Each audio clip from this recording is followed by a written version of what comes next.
Hey guys, Timster here, and today I am excited to bring you guys the E25, the Tier 7 German Premium Tank Destroyer. This thing is a beast. It's very hard to use, but today I'm basically just going to go over kind of how to use it and give a quick review on the tank itself so you guys can decide if you want to buy it for yourselves. Anyway, I hope you guys enjoy. I'm just going to go over the equipment I have. Basically really need the camouflage net just because you're going to be camping most of the time, and I'm going to talk about that later, and the camouflage really helps you stay hidden, and you can just fire away at tanks without you being noticed. The next equipment I have is the improved ventilation class 2. 5% to all crew skills is one of the things you want to have on all your tanks.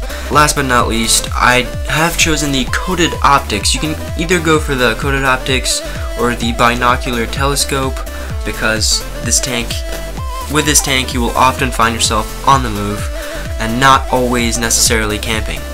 Now let's get into the ammo loadout. I have 50 rounds of AP and 5 rounds of APCR and 5 rounds of HE. Now the reason I did this is because this tank, as I'll go over later, the tank gun is just terrible.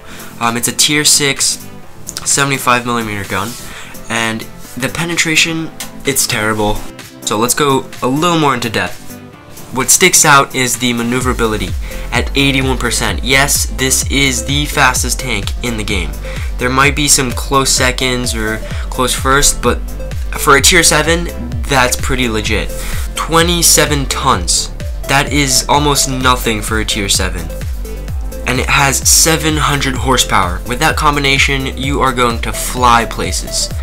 Plus, it does have a 44 traverse speed.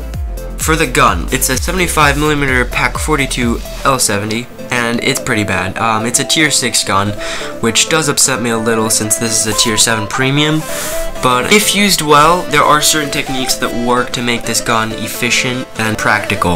It has a 13.33 rounds per minute, an average penetration of 160, which is pretty, that is one of the things that makes this tank bad, and why you want to bring APCR is because if you're going up tier 8s and even tier 9s, there's just no way you're penetrating those guys without some APCR. As for the average damage, 160. Again, that is pretty terrible. Of course, the faster the rate of fire, the less the damage. You have to continuously be firing to make use of this rapid firing gun. It's hard to do, and that's why this tank is so hard to use, since it does have no armor. But there are certain techniques to counter the fast firing gun and the no armor, which I'm going to be going over right now. So as we get into the gameplay, you can see that this tank is extremely fast. However, this does not make it a rush tank. I have tried rushing a couple times with this tank, and so have others playing the E25, and it just goes horribly wrong, because as you scout the enemy tanks, you cannot take shots at them because, well, you are turretless. However, they can take shots at you. So most of the time, you will basically just get yourself killed if you try to scout at the beginning of a match. Basically what this means is that at the start of the match, you want to use this tank as a regular tank destroyer. You basically just want to camp with this tank. And with the mobility, you can actually do some things that most tank destroyers cannot, like get to really high places and sketchy places on the maps, which most tank destroyers will not be able to get to. This gives you a huge advantage in altitude and will enable you to basically just take consistent shots at other tanks using that rate of fire and staying hidden in the back, which really helps since you have very low hit points and very low armor. In areas where, let's say, the terrain is not as preferable and you can't really stay back and kind of just snipe people, such as maps such as Castilla, what you're gonna have to do is actually proceed forward and take more aggressive camping spots where you can then retreat and relocate. While this tank can aim really fast, so the relocating tactic is extremely effective just because of that aim. You're basically using a tactic that mediums use, where they basically just move around a lot and take a lot of flanking shots, and that's basically what this tank will be doing in the first half of the game, or the first 3/4 of the game, just just because it does have no armor or hit points. You're mainly just gonna be a support tank for those heavies and those mediums going up front.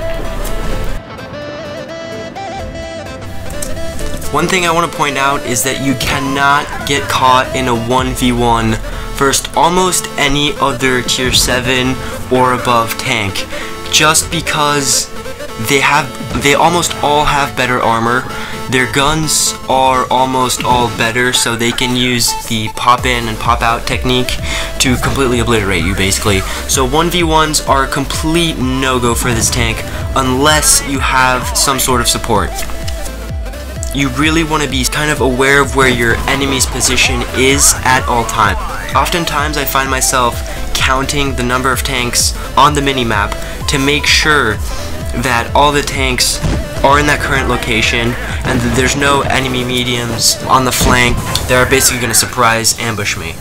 That's one of the hardest things in this tank, is you really need to be aware as to where your enemies are at all times, and that's definitely something that comes with experience, because I know that when I started I really just didn't give a shit as to where my enemies were. I kind of just went out, killed some tanks, and that was it. That being said, this is also a great troll tank, as a lot of other fast tanks are. If you encounter, for example, a heavy tank or a slow tank destroyer, you can do some serious shit to that tank if it is alone. And again, that is why you need to be aware as to if that tank is, if it has friends or support. You really want to catch tanks alone and kind of, in a sense, assassinate them, and that is one of the funnest things to do in this tank. And sometimes you can troll tier 9s and completely destroy them in your little tier 7. Overall, if you're thinking of getting this tank, just please consider that it is definitely not for beginners. This tank it takes a lot of strategy and technique, and there's a lot of things you need to know beforehand. It incorporates both medium, heavy, and tank destroyer techniques into the gameplay, and it is one of the things that makes this tank interesting. There really is no other tank like this in Blitz.